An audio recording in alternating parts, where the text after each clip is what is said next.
We're a family here. This team is a family. Our team is a family.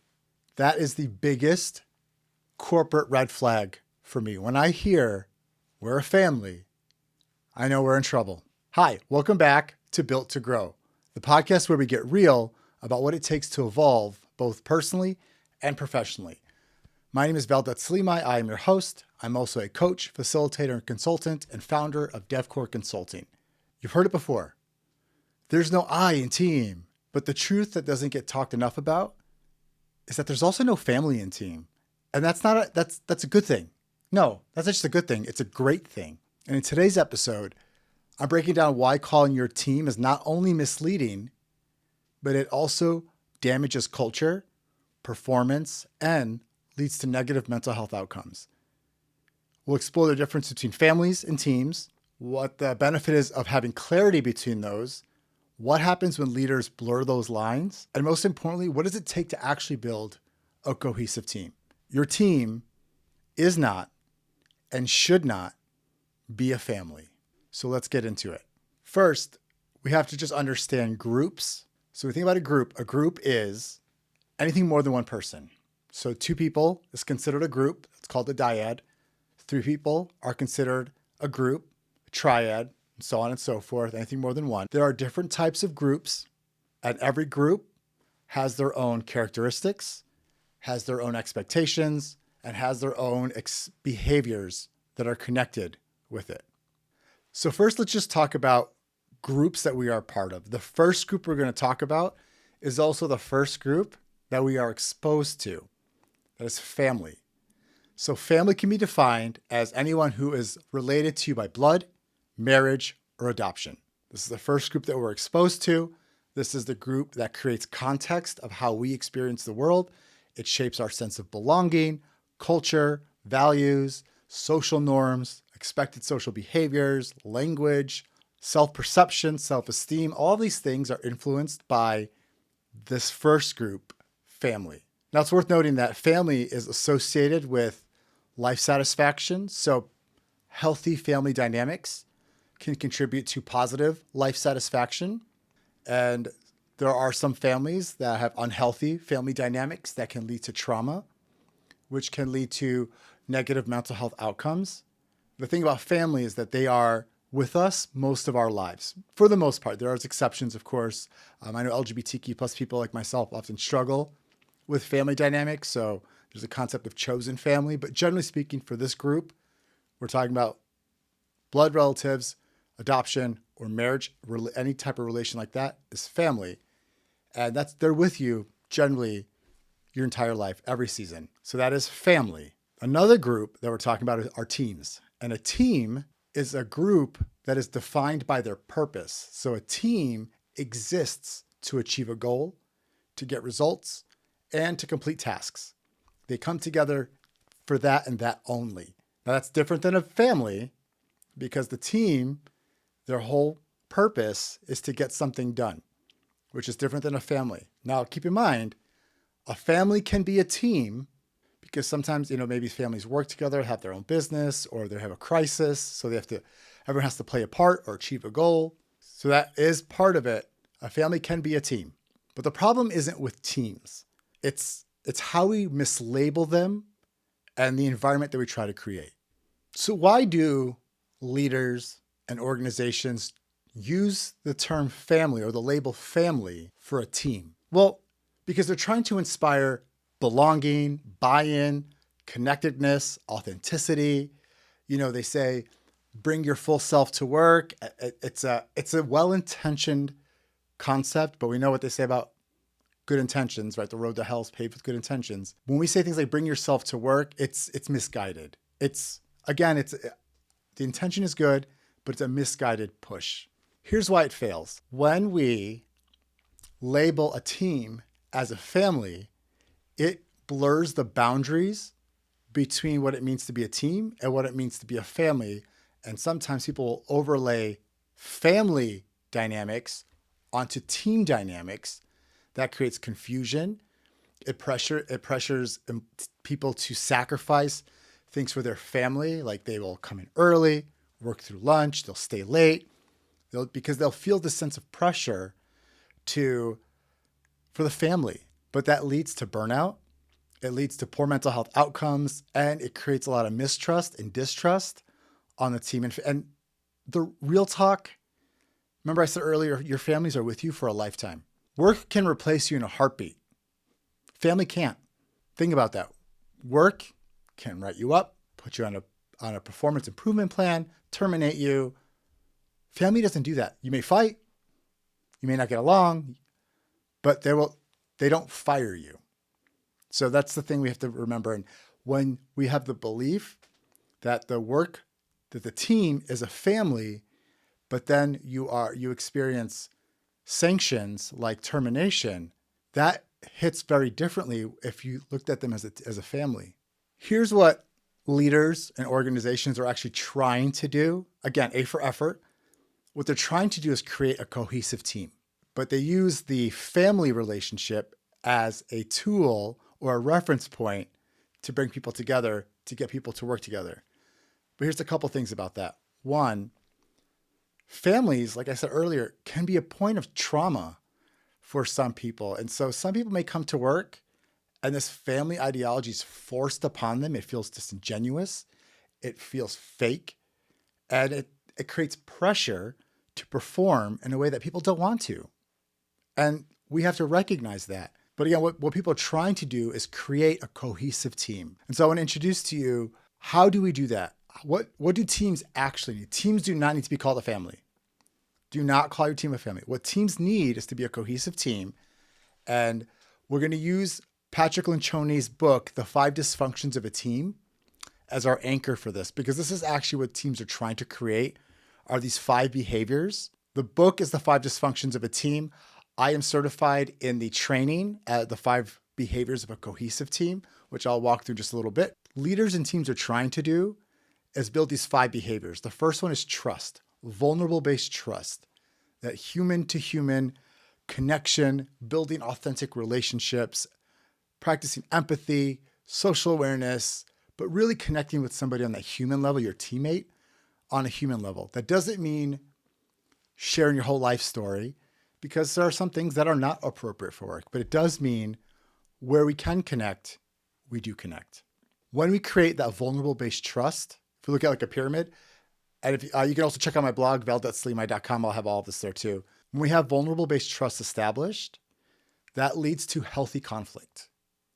Because when I know we trust each other, and I know that your intentions are good, you have integrity, character, we can have healthy conflict. The team can engage in spirited debates, and we can disagree and we can go at it, but we all know we trust each other. So we know that the dialogue, that the conflict is safe and healthy because we get to speak our mind. And in fact, I can tell you, I've been doing this work for a long time. When I hear about a team who has a meeting and then they have a meeting after the meeting, so either a team member goes talk to their leader or their manager, or there's a committee that breaks away and meets at lunch and says something they didn't say in the meeting, that tells me we don't have trust established. Because we can have conflict if we have trust. But it's also a paradox, because when you have healthy conflict, that also establishes trust. If I don't know you, or we're a team and you say what's on your mind and you say the thing, I will trust you more because you're being open and honest and candid. That tells me about your integrity and your intent and your character. So when we have trust, we can have healthy conflict, and it also flips the other way. But when we have healthy conflict, that leads to the third behavior, commitment. If you say what's on your mind and I say what's on my mind, and the person next to me says what's on their mind, and we talk and we finally land on your idea, great. We just need to be heard. That's why people don't commit to things, is because they don't feel like they're heard. And so when we're able to commit to one idea, we can then move forward as a team. Remember, the goal is to be cohesive, not a family. So we can move forward as a team.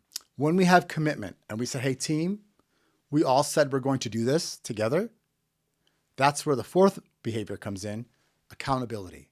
Those feedback conversations. Hey, Valdet, you said you were going to do this and you haven't. Or here's an opportunity to do it differently. Here's what we said we were going to do. People are scared to hold others accountable because they may not even have committed to the thing we're trying to hold them accountable to. Or we have unspoken expectations, but when we have commitment, all the expectations are spoken. So the accountability part becomes easier. When we can hold each other accountable to the things we said we were going to do that we committed to, that takes us to our fifth behavior, results. We get results. We get stuff done. We meet our goal. We achieve our tasks. We do the thing that, remember, the purpose of the team exists to achieve something, to get results. This is the purpose of the team, to get the results. But what's interesting, there are teams that if you look at them on paper, they do get results. They're meeting goal, but they have no trust. They don't have any conflict, or they have unhealthy conflict, which is no conflict is unhealthy conflict. They don't commit to anything, and there's no accountability.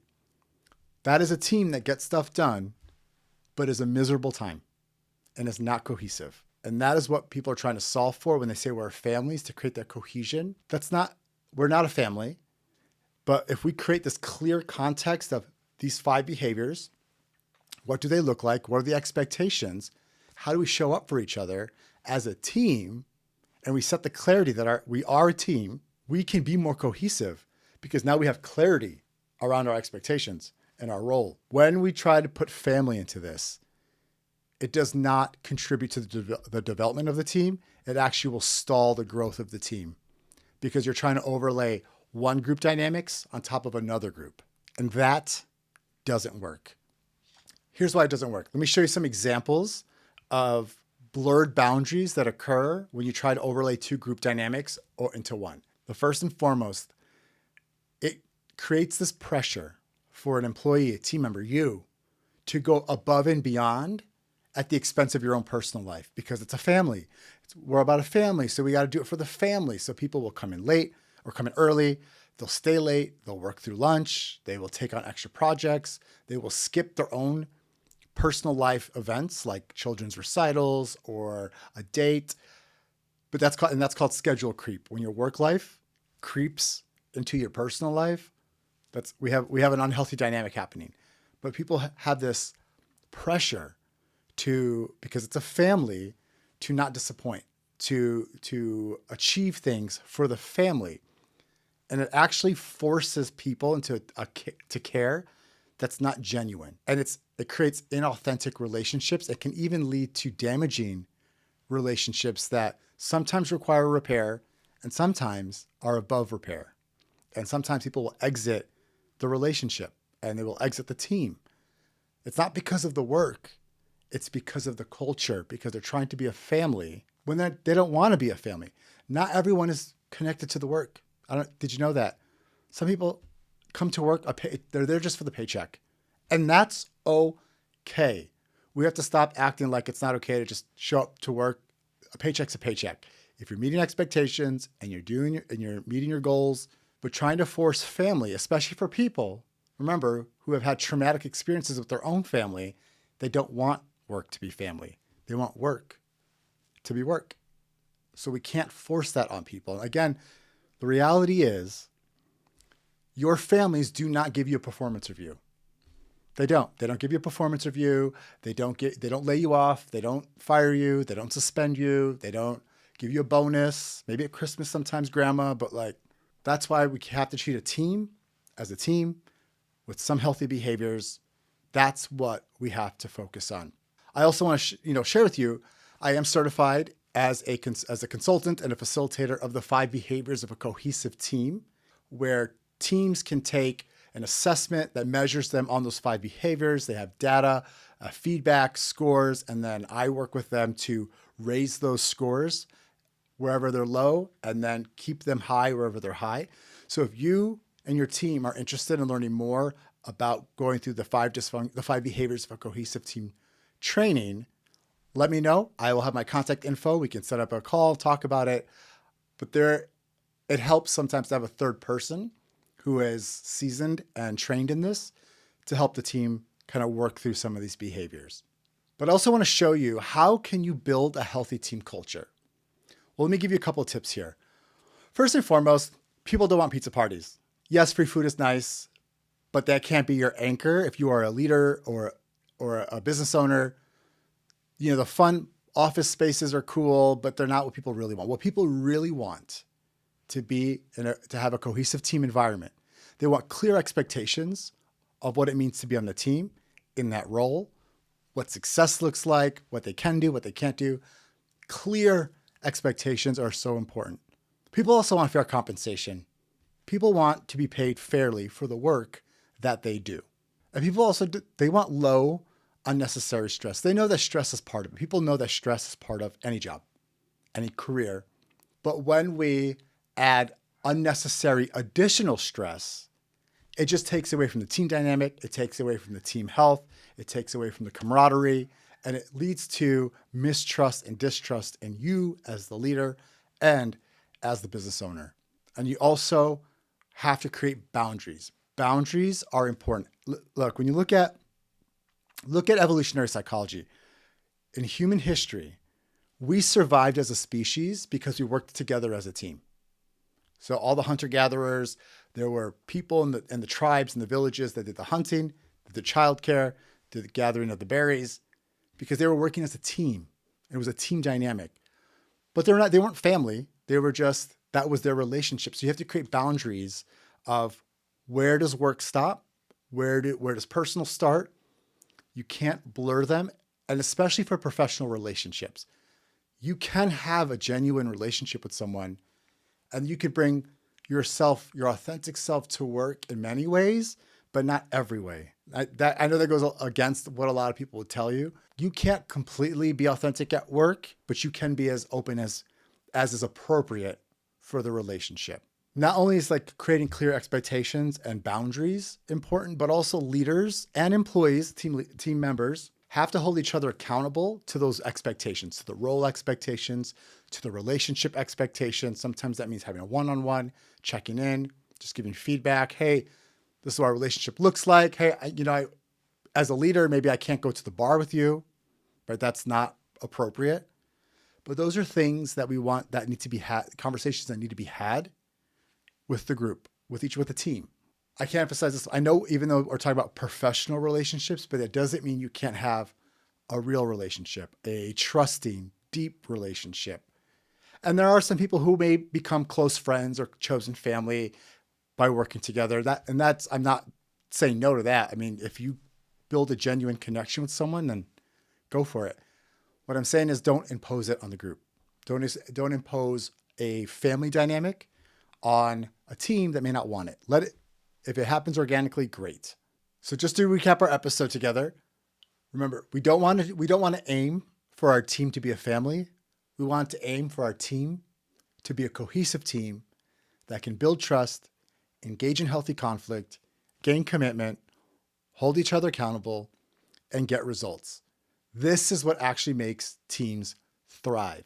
We also want to set clear expectations and create boundaries so that we honor the working relationship, which also means we can create real, deep relationships, but that is appropriate for the team. It's all about being a cohesive team, not a family. So I'm curious to hear from you about your workplace. You don't have to say the company name, but tell me about your workplace culture. Do they frame your team as a family? Do they try to have you be more as a team? What does that look like for you? And then, of course, like I said, I am a trained and certified trainer in the 5 behaviors of a cohesive team program. So if you are interested in taking your team through it, reach out to me. My information will be in the description. I look forward to seeing you all the next episode. Thank you. Bye.